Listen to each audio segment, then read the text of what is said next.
جملے بے وزن ہو جاتے ہیں، شخصی وقار آہستہ آہستہ کمزور پڑ جاتا ہے۔ اس کا نقصان یہ ہوتا ہے کہ جن لوگوں کی تربیت اس کے ذمے ہوتی ہے، جن لوگوں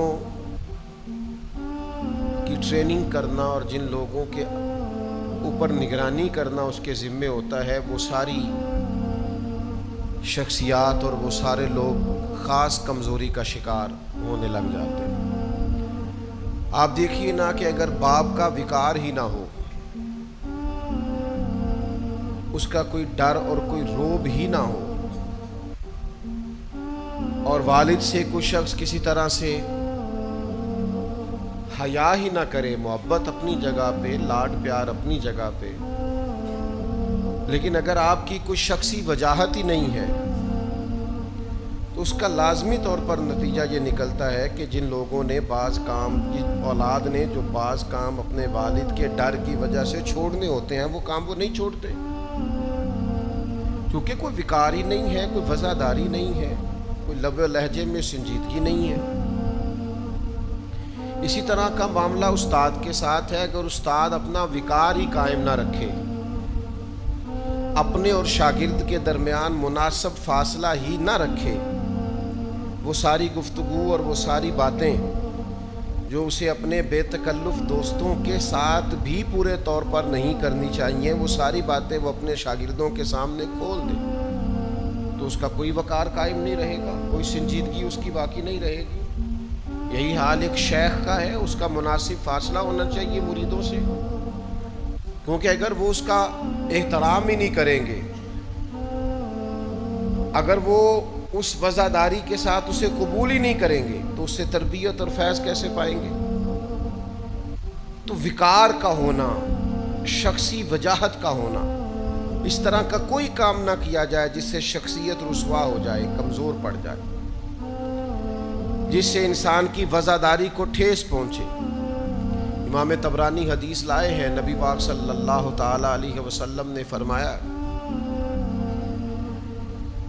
کہ جو بلا وجہ اپنے آپ کو ذلت والی جگہ پر پیش کرے، حضور فرماتے ہیں وہ ہم میں سے نہیں ہے۔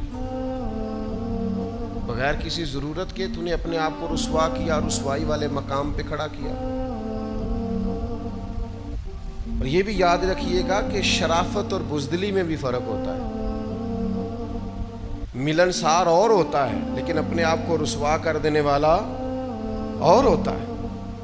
آپ درگزر کریں، 100 دفعہ کریں، لیکن تکبر کرنے والا، غرور کرنے والا اور اپنے مزاج میں سختی رکھنے والا، تکبر کرنے والے کے سامنے ڈٹ کے رہنا، یہی عاجزی ہے۔ ہاں، عرب کے کفار مسلمانوں کے خلاف اپنے آپ کو بہت بڑی جمعیت سمجھتے تھے، تو اللہ کے رسول نے مسلمانوں کو یہ تعلیم دی صلی اللہ تعالی علیہ وسلم کہ جب تم طواف کعبہ کرو گے تو تم 3 چکروں میں ذرا اکڑ اکڑ کے چلو گے، ان کو پتہ چلے کہ مسلمان کوئی اس طرح کا معاملہ نہیں ہے۔ آپ محبت کرنے والوں کے لیے پوری طور پر عاجزی کریں، لیکن اگر کوئی شخص ضد کرے، پھر اسے کہیں کہ سونے اسی تے آپ بڑے ضدی ہیں، پھر آپ کے لب و لہجے کے اندر کمزوری دکھانا، آپ نے رسوا کیا اپنے آپ کو، آپ نے کمزوری دکھائی ہے۔ آپ کمزوری نہیں دکھائیں، آپ اپنے آپ کو رسوا نہیں کریں، آپ کے اندر ایک خاص قسم کی ہیبت ہونی چاہیے، ایک وفاداری ہونی چاہیے، ایک اٹھنا بیٹھنا ہونا چاہیے، ایک لب و لہجہ ہونا چاہیے، ایک انداز ہونا چاہیے۔ کچھ لوگوں کا بالکل وقار ختم ہو جاتا ہے، اس کی 2-3 وجوہات ہوتی ہیں۔ ایک تو بہت باتیں کرنے والے کا کوئی وقار نہیں ہوتا، ایک جو لوگ غیر سنجیدگی دکھاتے ہیں زندگی میں، ہر معاملے میں مشورہ دینا، جہاں بنتا نہیں وہاں بھی دینا، ان لوگوں کا کوئی وقار نہیں رہتا۔ ایک جو لوگ حریص ہوتے ہیں، لالچی ہوتے ہیں، ان کا کوئی وقار نہیں ہوتا۔ ایک وہ لوگ جو بخیل ہوتے ہیں، کنجوس، جس طرح لالچی کا کوئی وقار نہیں ہوتا، اس طرح کنجوس کی بھی کوئی عزت نہیں ہوتی، بخیل کا بھی دنیا میں کوئی وقار نہیں ہوتا۔ اسی طریقے سے جو آدمی اپنا منصب نہ پہچانے، بچپن کی گفتگو اور ہوتی ہے، جوانی کا لہجہ اور ہوتا ہے، بڑھاپے کا انداز اور ہوتا ہے، شاگرد کا انداز اور ہے، جب آپ مسند تدریس پر ہیں تو پھر انداز اور ہے جب آپ اپنے منصب کو ہی نہ پہچانے تو آپ کا کبھی کوئی وقار بن سکتا؟ اگر آپ پہچانے تو صحیح. اب کسی نے کہا تھا ظاہر کوے جنا آہستہ چل، تو اپنی شان تو دیکھ، تو مدینے آیا ہوا ہے، وہ دیکھ آیا ہے کہاں، آہستہ چل. آپ اپنا منصب تو پہچانے آپ کہاں ہیں.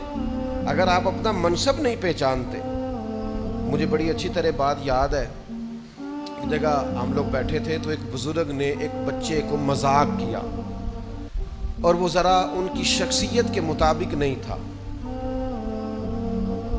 اور وہ گفتگو بھی ایسی تھی کہ جو مطلب لوز گفتگو تھی. وہ چاہیے نہیں تھا کہ وہ شخص ایسی بات کرتا. اس بچے کو ان لفظوں سے مذاق کیا، پھر جو اس بچے نے رد عمل دیا وہ اس سے بھی زیادہ برا تھا.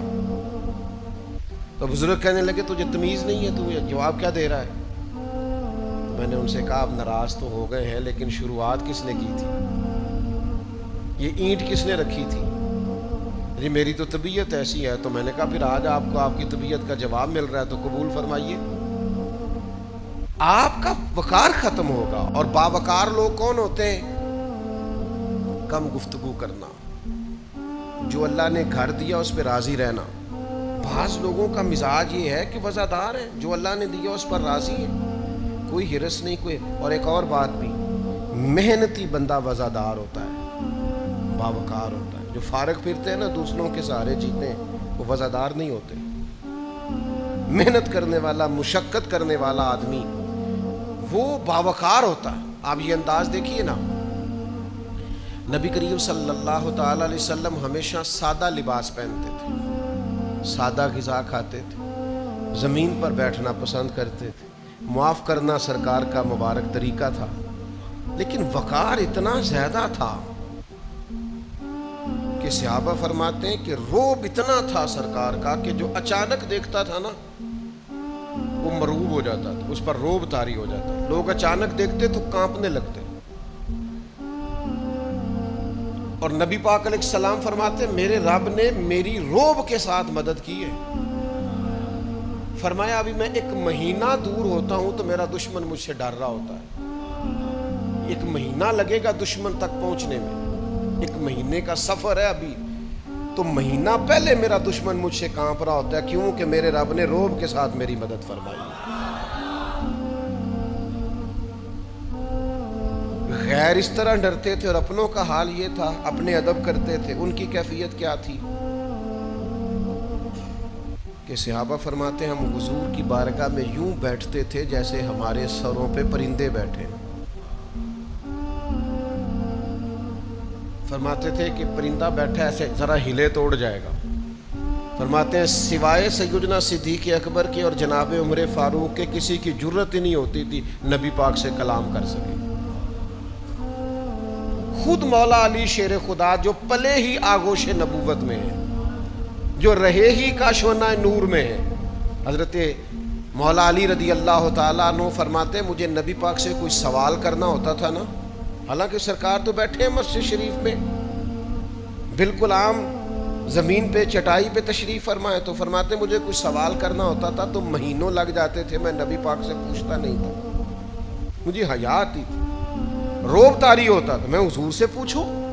یہ سرکار کا روب، دبدبا. اعلیٰ حضرت فرماتے ہیں تیرے آگے ہیں یوں دبے لچے فصحا عرب کے بڑے بڑے، کوئی جانے منہ میں زبان نہیں، اور نہیں بلکہ جسم میں جان نہیں، اور کروں تیرے نام پہ جان فدا، نہ بس 1 جان 2 جہاں فدا، میرا 2 جہاں سے بھی نہیں جی بھرا، میں کروں کیا کروڑوں جہاں نہیں. تو حضور کا دبدبا، نبی پاک کی وجاہت، سرور کائنات علیہ السلام کا روب اپنے مزاج میں شخصی وجاہت پیدا کرے. پاکستان ایک ایٹمی طاقت ہے اللہ کے فضل سے، اپنا ایک وقار رکھتا ہے، لیکن ہمارے حکمرانوں نے گلی گلی مانگ کے نا، پہلی اسلامی ایٹمی پاور ہے پاکستان، لوگ ڈرتے ہیں، لیکن وہ اپنے مزاج سے وفاداری ختم کر کے، آپ یقین کریں کہ میں ملک سے باہر مجھے جانا تھا تو میں وہاں اپنے کاغذات امبیسی سے جمع کرا کے واپس لوٹ رہا تھا تو مجھے بڑے سیانے لوگ وہاں ملے اور امیر گھروں میں. تو مجھے کہنے لگے کہ کوئی وظیفہ بتائیں باہر کا ویزا لگ جائے. میں نے کہا ساری کتابیں پڑھی ہیں, باہر جانے والا وظیفہ ہی کوئی نہیں کتاب آئی تھی. ان کو تو دسیے کوئی وظیفہ ہے ہی نہیں ایسا. آپ کیوں اتنے, یہ 2024 میں 7 لاکھ پاکستانی ملک چھوڑ کے چلا گیا. اتنے کمزور بننے کی کیا ضرورت ہے؟ آپ اتنے کمزور نہ بنیں, اپنا وقار نہیں گڑبڑ کریں. آپ ترسے نہیں. آپ کا لہجہ اس طرح کا نہیں ہونا چاہیے کہ اس کے اندر کمزوری ہو. خدا جانے بلندی ہے کہ پستی پر جہاں میں ہوں وہاں کوئی نہیں ہے. آپ اللہ کی رضا پہ راضی ہوں, اپنے آپ کو وزادار رکھیں, اپنی شخصی لب و لہجے کو, مٹھاس کو ہمیشہ قائم رکھیں. آپ کا وقار کبھی بھی خراب نہیں ہونا چاہیے, وزاداری کے اندر کبھی بھی کمی. کچھ لوگ ہمارے پاس لے کے آ جاتے ہیں کہ یہ بندہ کلپ میں یہ بات کر رہا ہے تو آپ اس کا جواب دیں. تو میں کہتا ہوں اس کا سٹیٹس ہی نہیں ہے, ہم اس کے ساتھ بات کریں. یار کو مطلب دشمن بھی تو بندے دا پتر ہونا چاہیے نا. آپ ہر ایک سے دشمنی ہماری اس سے بنتی ہے. شکست کھائے کسی سے تو شرم سے پانی ہو, اور دعا کرو کہ دشمن بھی خاندانی ہو. اب بندہ مقابل, اس کو بندہ اپنا مقابل سمجھ لے, یہ ہمارا سٹیٹس نہیں ہے. آپ کی وفاداری کے خلاف آپ کا ایک شخصی وقار ہونا چاہیے. آپ اس وقار کو سمجھیں. تو یاد رکھیے گا کہ کبھی بھی آپ اپنی شخصی وقار کو گڑبڑ نہیں ہونے دیں گے. آپ اپنی وفاداری کو قائم رکھیں. آپ کے لب و لہجے میں یعنی بھوک برداشت کرنے کی عادت ہونی چاہیے, غریبی میں جینے کا مزہ ہونا چاہیے. آپ کو جس مقام پہ رب نے رکھا ہے اس مقام پر آپ کے اندر بردباری, تحمل, صبر ہونا چاہیے. آپ کے اندر وہ ساری چیزیں ہونی چاہیے جو آپ کی شخصیت کو, اور اگر آپ یہ نہیں کریں گے آپ کا وقار خراب ہو جائے گا. آپ کی وفاداری قائم رہنی چاہیے. آپ تھوڑا حوصلہ کریں, آپ تھوڑا اپنے اندر وہ چیز پیدا کریں جو ایک مومن کی شان ہے. حضرت حسن بصری رحمۃ اللہ علیہ فرمایا کرتے تھے کہ وقار تو ایمان کا حصہ ہے. شخصی وقار یہ ایمان کا حصہ ہے مومن کا اپنا. کیوں؟ اس لیے کہ نبی پاک علیہ السلام نے بیت اللہ شریف میں کھڑے ہو کے خانہ کعبہ کو دیکھ کے فرمایا تھا کعبے تیری بڑی شان ہے پر میرے مومن کی شان کعبے سے بھی زیادہ ہے. یہ ترمذی میں حدیث موجود. تو جب آپ کا اتنا بڑا وقار اور سٹیٹس ہے تو پھر آپ کو نہیں چاہیے کہ آپ اپنے آپ کو ذلت اور رسوائی کی جگہ پہ کھڑا کریں. آپ جان بوجھ کے اپنے آپ کو کمزور کریں. آپ اپنے لب و لہجے کے اندر ایسا کچھ بھی نہ پیدا کریں جس سے محسوس ہو کہ اللہ نے جو آپ کو شخصی عزت دی ہے, جو وقار دیا, وہ وقار کمزور پڑ گیا ہے. یہ کام نہ کریں. اللہ تعالیٰ نے رسول اللہ صلی اللہ تعالیٰ علیہ وسلم کو بڑا ہی وقار عطا فرمایا. حضور کو اللہ نے بڑی شان عطا فرمائی. حضرت کیلا بن مخرمہ رضی اللہ تعالیٰ نے ایک صحابیہ ہیں, وہ فرماتی ہیں کہ حضور ایک جگہ بیٹھے تھے, اللہ کے حضور کچھ عبادت اور وظائف میں اور ذکر اذکار میں مشغول تھے, تو میں حضور کے پیچھے بیٹھی تھی. تو فرماتی اچانک میری حضور پہ نظر پڑی تو میرا جسم کانپنے لگا روب کے ساتھ. نہیں, آپ نے ابھی پوری بات پر غور نہیں کیا. کہتی میں چہرہ نہیں دیکھا تھا, میں نے پشت دیکھی تھی تو میں روب سے کانپنے لگی. تو فرماتے ہیں میں دیکھ رہی تھی اور میں کانپ رہی تھی. تو ایک صحابی حضور کی عالی مرتبت بارگاہ میں عرض کرنے لگے یا رسول اللہ اس سے تو برداشت ہی نہیں ہو رہا, تو کانپ رہی ہے. تو فرماتی سرکار نے پھر بھی میری طرف رخ نہیں کیا, اسی طرف چہرہ کر کے حضور فرمانے لگے او مسکین بی بی ذرا اطمینان سے بیٹھ, ذرا حوصلہ کر. میں یہ لفظ حدیث میں نہیں ہے پر میرا ذوق کہتا ہے, یعنی کریم کہہ رہے ہیں حوصلہ کر, ابھی تو نے پشت دیکھی ہے, عبادت سے جو میرے چہرہ والدعا پہ نور چڑھا ہے ابھی تو نے وہ نہیں دیکھا. ابھی تو دیکھنے والے کہا کرتے ہیں اللہ اللہ, دیکھنے والے کہا کرتے ہیں اللہ اللہ, یاد آتا ہے خدا دیکھ کے صورت تیری. دیکھنے والے کہا کرتے ہیں اللہ اللہ اور یاد آتا ہے خدا دیکھ کے, بولیے یاد آتا ہے خدا دیکھ کے. تو میرے بھائی شخصی وقار. ابو جال پیسے کھا گیا نا ایک بندے کے, دیتا نہیں تھا. تو مکے کے دن تھے جب ابھی تھوڑے سے مسلمان تھے، تو اس نے آ کے حضور سے کہا یا رسول اللہ میرے پیسے نہیں دیتا، تو فرمایا میرے ساتھ چلنا۔ تو کافروں نے بھی ایک بندہ ساتھ بھیج دیا، دیکھو وہاں کیا بنتا ہے۔ تو سرکار نے جا کے ابو جہل کے دروازے پہ دستک دی، باہر آیا، میں اس غریب کے پیسے کھا گیا تو شخص کہتا ہے حضور کے لہجے میں اتنا جلال تھا کہ ابو جہل نے کانپنا شروع کر دیا۔ تو اس کے پیسے؟ تو کہتے ہیں ہانپتا کانپتا پیسے لے کے آیا۔ بعد میں سرداروں نے کہا تو بڑی ڈینگے مارتا ہے، اور اب یہ کہ کانپتا ہوا پیسے لے کے آیا۔ کہنے لگا وہ آئے تھے تو مجھے لگا ان کے ساتھ کوئی طاقتیں ہیں، میں ڈر گیا۔ تو میرے بھائی، نبی کریم علیہ السلام کو اللہ نے وجاہت عطا کی، حضور کو اللہ نے وقار دیا، روب دیا، دبدبا دیا۔ مسلمان کو یہ چاہیے کہ اپنے وقار پر کبھی سودا نہ کرے، اپنے انداز پر کبھی سودا نہ کرے، اپنے لب و لہجے پر کبھی سودا نہ کرے، اپنی خودداری پر کبھی سودا نہ کرے۔ یعنی صحابہ کا یہ مزاج تھا کہ گھوڑے پر بیٹھے ہیں، ہاتھ سے درہ گر گیا ہے تو وہ کسی کو نہیں کہتے تھے یہ درہ اٹھا دے، وہ گھوڑے سے اترتے تھے اور درہ خود اٹھاتے تھے۔ یہ وزاداریاں، یہ خودداریاں، یہ عزت نفس، یہ مزاج، یہ اللہ تعالیٰ نے مومن کو شان عطا کی۔ میں دیکھتا ہوں کہ پالٹیاں ڈھونڈنا اور کسی کو کھانا ڈال کے راضی ہونا، اور فلاں کو آج میں نے لوٹ لیا، اور فلاں جگہ ہمارے تو محفلوں میں یہ کام ہونے لگ گیا ہے کہ وہ جی میں جی بڑی محفل بڑی لوٹ کے لے آندی میں آج۔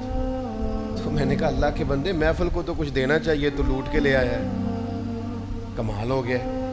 وہ شخصی وجاہت، مجھے ایک بات بتائیے،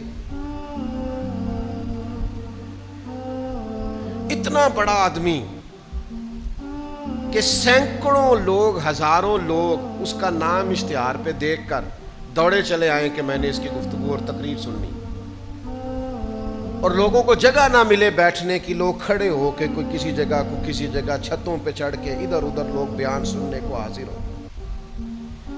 معیار یہ ہو کہ لوگ چھٹیاں لے کے ڈیوٹی سے آئیں کہ مجھے اس آدمی کی گفتگو سننی۔ یہ اللہ رسول صلی اللہ علیہ وسلم کی جو بات بتاتا ہے وہ مجھے بڑی محبوب ہے۔ لوگ اس کو بہت بڑا آدمی سمجھ کر اس کی گفتگو سنیں، تقریر سنیں، واز سنیں، بات سنیں، اور جب سن رہے ہوں تو ان پر کیفیت بھی طاری ہو، کوئی آنسو پونچھ رہا ہو، کوئی درد سے رو رہا ہو، کسی کا سینہ محبت رسول کے ساتھ پورے طور پر چھلک رہا ہو۔ اتنے خوبصورت منظر، اتنے خوبصورت لب و لہجے کے بعد دنیا چلی جائے اور وہ میزبان سے سٹیج کے پیچھے جھگڑا کر رہا ہو کہ میں تو کیا سی 70,000 لینا ہے، تو یہ 60 کو دے رہے ہو، تو مجھے بتاؤ نا، اس نے اپنے شخصی وقار کا خیال رکھا ہے؟ وہ ہزاروں کے مجمع میں جو بیٹھ کے اللہ رسول کی بات کر رہا تھا، تو کیا یہ اس کی شخصیت کے مطابق ہے کہ وہ جھگڑا کر رہا ہے کہ مجھے اتنے پیسے چاہیے؟ میں اپنے دوستوں سے کہا کرتا ہوں، اپنے شخصی وقار کو آپ نے کبھی خراب نہیں ہونے دینا، کبھی اپنے لب و لہجے میں کوئی ایسی بات نہ پیدا ہونے دینا۔ کبھی یہاں ایک صاحب آ گئے، مجھ سے ٹائم لے کے چلے گئے، جب ہم ان کی محفل میں گئے تو وہ کہنے لگے کہ ہمارے پتہ نہیں کتنے عمرے کے ٹکٹ ہیں، تو ہمیں اعلان کرنے لگے ایک ٹکٹ آپ کا بھی ہے۔ میں کہ تسی اور کسی نو دیو، میں آپ بھی چلا جانا۔ تو مجھے کہنے لگے مدینے جانے کے لیے بھی آپ منع کر رہے ہیں۔ میں نے کہا میں مر جاؤں اس دن جس مدینے سے 2 قدم پیچھے ہٹوں، لیکن خدا کے بندے، میرے رب نے کبھی مجھے وہاں بھی بلایا ہے تو عزت کے ساتھ ہی بلایا ہے۔ تو میں تیری ٹکٹ وہ سپیکر میں تو اعلان کرے، رب کہے گا تجھے اتنی دفعہ بلایا ہے، تو تیرے کوئی اعلان نہیں ہوئے تو رسوا ہو کے کوئی کام کرنے کی ضرورت۔ آپ اپنے شخصی وقار کا ہمیشہ خیال رکھیں۔ میرے محبوب پاک سید عالم، نور مجسم، نبی رحمت صلی اللہ علیہ وسلم کا جو وقار تھا نا، بخاری میں موجود ہے، حضرت انس بن مالک راوی ہیں، کہتے ہیں ایک شخص آیا، اچانک نبی کریم کو دیکھا تو کانپنے لگا، تو حضور نے فرمایا کیا ہوا؟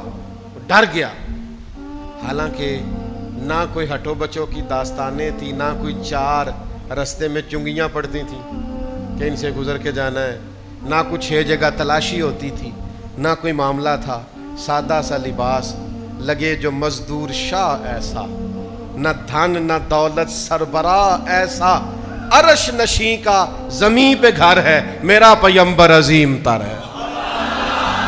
سادہ سا لب و لہجہ، سادہ سا انداز، میٹھے میٹھے بول اور پیاری پیاری باتیں، تو شخص ڈر گیا پھر بھی، اس لیے کہ اللہ نے جو روب رسول پاک کو عطا فرمایا، ڈر گیا۔ تو کریم نے تسلی کیسے دی؟ فرمایا او ڈرنا، تو کسی بادشاہ کے پاس نہیں آیا، تو اس بیٹے کے پاس آیا جس کی ماں گوشت کے خشک ٹکڑے کھا کے بھی گزارا کر لیتی۔ ڈرنا تو اپنا وقار، اپنی وزاداری۔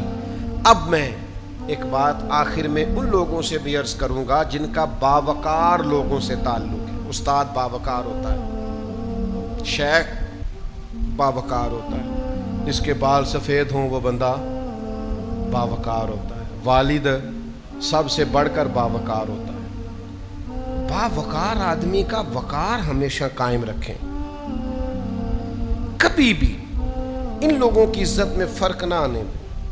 اگر کبھی وہ سخت لہجے میں بات کریں بھی تو آپ یہ سمجھ لیں کہ وہ باوقار ہیں، ان کو اجازت ہے بات کرنے کی، لیکن ہمیں یہی حکم ہے کہ ہم اف بھی کر سکتے نہیں۔